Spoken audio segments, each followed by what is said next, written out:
আজকে শাশুড়ি মা বানাচ্ছে দারুণ একটা রেসিপি, চলো দেখে নেওয়া যাক। বানাচ্ছি মিষ্টি কুমড়ো পাতার পোড় ভাজা। এই জন্য আমার লাগছে মসুর ডাল। আমি সকালে ভিজিয়ে দিয়ে 2 ঘন্টা রেখে বেটে নিয়েছি। এর মধ্যে আমি নুন আর হলুদ দিয়েছি একটা বড় রসুন, 5-6টা কাঁচা লঙ্কা, 5-6টা শুকনো লঙ্কা, গোলমরিচ আর পেঁয়াজ একটা মিডিয়াম সাইজের আমি শুকনো খোলায় ভেজে নিয়েছি।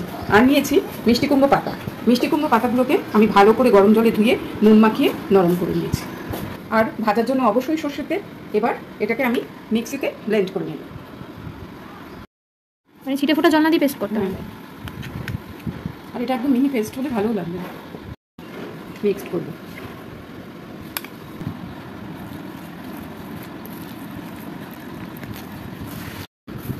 দেখুন কুমড়ো পাতাগুলোকে আমি গরম জলে ধুয়ে নুন মাখিয়ে একদম নরম করে নিয়েছি। এবার একটা দিকে আমি এই ডাল বাটার পেস্টটা দিয়ে দিই, আর অন্য দিকটা দিয়ে আমি পাতাটাকে নুয়ে দিলাম।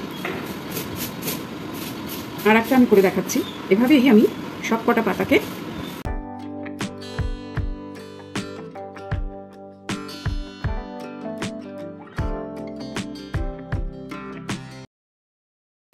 দেখুন ডালের মিক্সটা দিয়ে আমি সব পাতাগুলোকে মুড়িয়ে নিয়েছি।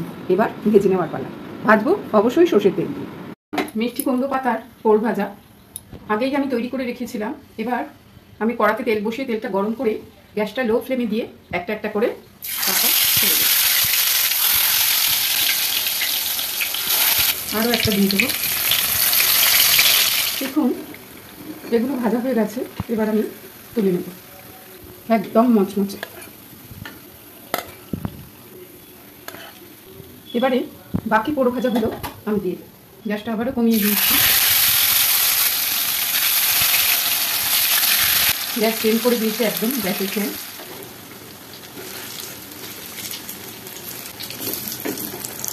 ঠিক আছে না এগুলো? আমি এগুলো এবারে তুলে নেব। খাওয়ার জন্য একেবারে রেডি মিষ্টি কুমড়ো পাতার পোড় ভাজা। এটা এত মচমচে হয়েছে কি বলবো। বিকেলবেলা চায়ের সাথেও খেতে পারেন, আবার ভাতের সাথে ডালের সাথেও অনায়াসে এটা খাওয়া যেতে পারে।